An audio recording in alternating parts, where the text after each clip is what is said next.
The rain fell harder than it had all week, soaking the streets in silver sheets of water. Daniel Harper tightened his coat around himself as he hurried across the empty park, his shoes splashing through puddles that reflected the flickering street lights. It was supposed to be a quick jog before picking up his son from his sister's house. But fate had other plans.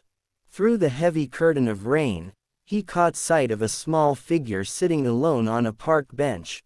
A little girl no older than 6, hugging her knees, trembling in the cold. Something about the way she sat there, soaked and silent, made his heart twist painfully. Where are her parents? He thought, scanning the empty park around him. His instincts, the ones sharpened by years of being a single dad, kicked in immediately. He rushed toward her, kneeling beside the bench, his voice calm but urgent. "Hey, sweetheart, are you lost?" The girl didn't answer. Her lips trembled, her hair plastered to her cheeks by the rain, and in her small hand, she clutched a broken pink umbrella. Daniel gently wrapped his coat around her, feeling the tiny shivers of her body against his chest as he picked her up. "Before we go further, if you believe in kindness, second chances, and the beauty of unexpected reunions, please take a moment to like, comment, share, and subscribe to this channel. Your support helps stories like this reach more hearts." Daniel hurried to his truck, settling the girl in the passenger seat and turning the heater on full blast.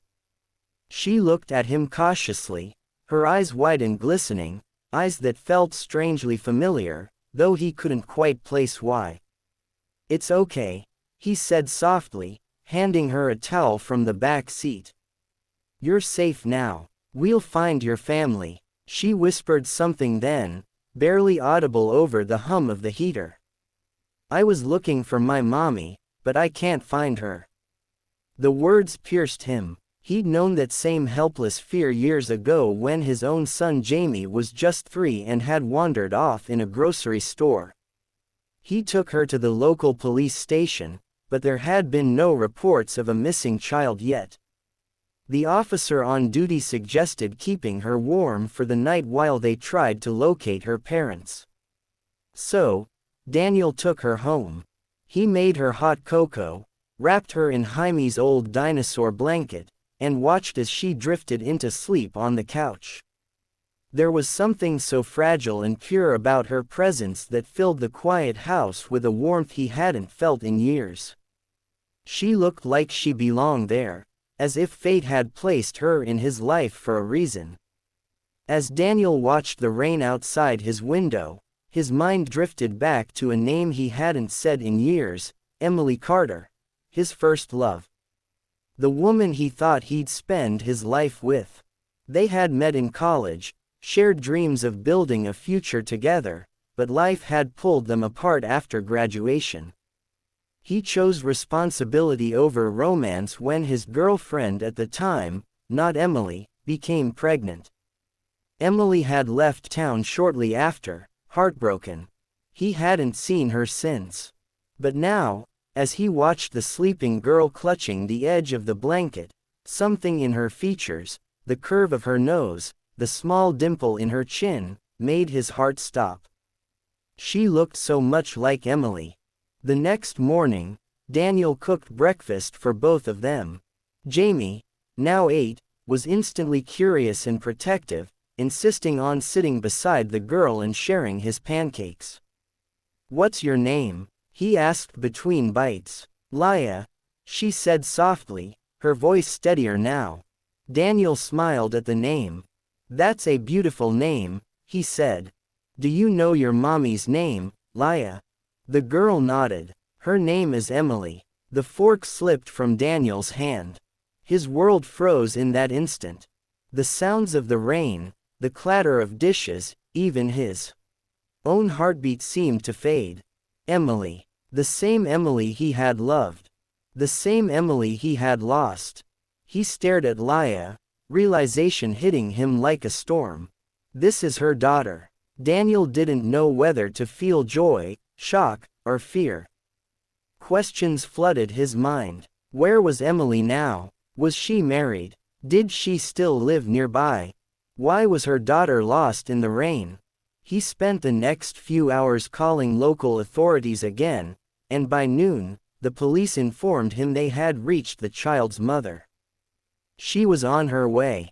When the doorbell finally rang, Daniel's breath caught in his chest.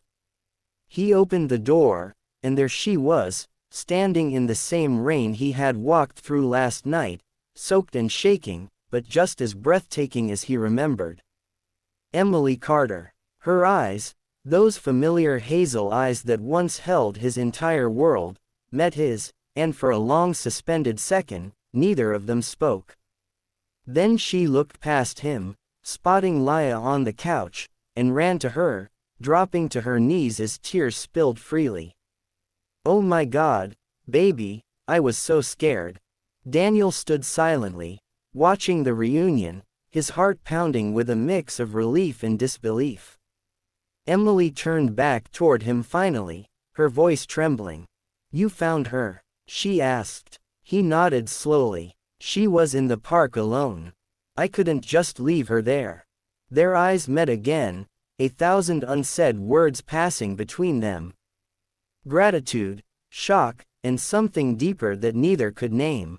They sat down later after Laya had fallen asleep again, and Emily explained everything. She had recently moved back to town for work after years in another city. It had been a stressful day. A business call had kept her longer than expected, and in that small window of chaos, Laya had wandered off from the cafe where they were supposed to meet her friend. She'd spent hours searching, calling the police, praying. When she got the call that her daughter was safe, she'd nearly collapsed in relief. "I can't thank you enough," she whispered, her eyes glistening. Daniel smiled faintly. "You don't have to. I'm just glad she's safe." But deep down, it stirred something in him, the echo of what they once shared, the love that had never truly died. He wanted to say so much, to ask where she'd been, if she'd ever thought of him, but he held back. Life had changed. He was a single dad now, and she had a daughter. Over the next few days, Emily and Daniel kept in touch, mostly about Laya's adjustment after the incident. But soon, their conversation stretched beyond polite updates. They talked about parenting struggles, their careers, their regrets, and the long road that had brought them here. Every word between them carried the weight of lost years and the warmth of rediscovery. One Saturday morning, Emily dropped by with Laya to thank him properly. Jamie and Laya played in the backyard while the two adults sat with coffee on the porch. "You've done an amazing job," she said quietly, watching Jamie chase Bubbles. "Raising him alone couldn't have been easy." Daniel smiled, his gaze distant. "It wasn't, but he kept me going. He was my reason to get up every morning." Emily's eyes softened. "I always knew you'd be a good father." There was a pause, long, tender, full of things both said and unsaid. "And you?" Daniel asked finally. "How have you been really?" Emily looked down at her hands, her voice breaking just a little. "I married for a while. It didn't last. Laya's dad left when she was 2. It's just been a since then." Something shifted between them in that moment. A fragile bridge built over years of distance and unspoken pain. It wasn't just nostalgia anymore. It was understanding, the kind that only comes when two broken hearts find each other again. Not as who they were, but as who they've become. Days turned into weeks and soon their paths began to intertwine naturally. School runs, shared lunches, weekend playdates for the kids that somehow turned into coffee for two. Daniel found himself smiling more. Emily laughed again, a sound he hadn't realized he missed so much. Both of them carried scars, but together they found something resembling peace. One evening after a community event, Emily found herself standing beside Daniel under a string of warm lights, their kids laughing in the distance. "You know," she said softly, "I used to wonder what would have happened if we hadn't drifted apart."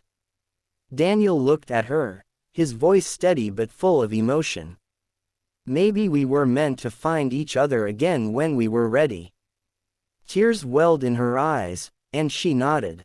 "Maybe you're right." The air between them was still almost sacred. It wasn't the rush of young love anymore. It was something deeper, calmer, and real. As months passed, they became inseparable. Not just as two people reconnecting, but as two families blending into one. The kids adored each other, and Daniel and Emily found a rhythm that felt natural, as if life had always meant to bring them back together. This way, the pain of the past didn't disappear, but it softened, replaced by gratitude for the second chance they'd been given. In the quiet moments, when the kids were asleep and the house was still, Daniel would sometimes look at Emily across the room and wonder how he'd ever let her go. And Emily, catching his gaze, would smile, that same soft, knowing smile, the one that said she wondered the same. Love, after all, has its own timing. Sometimes it leaves so it can find you again when you're ready to understand what it truly means. If this story touched your heart, please take a moment to like, comment, share, and subscribe. Stories like these remind us that kindness, fate, and love have a way of finding their way home. Before we end, I want to ask you one special thing. Comment below. I believe in second chances. Let's fill the comment section with hope. Because sometimes all it takes is one act of kindness to change a life forever.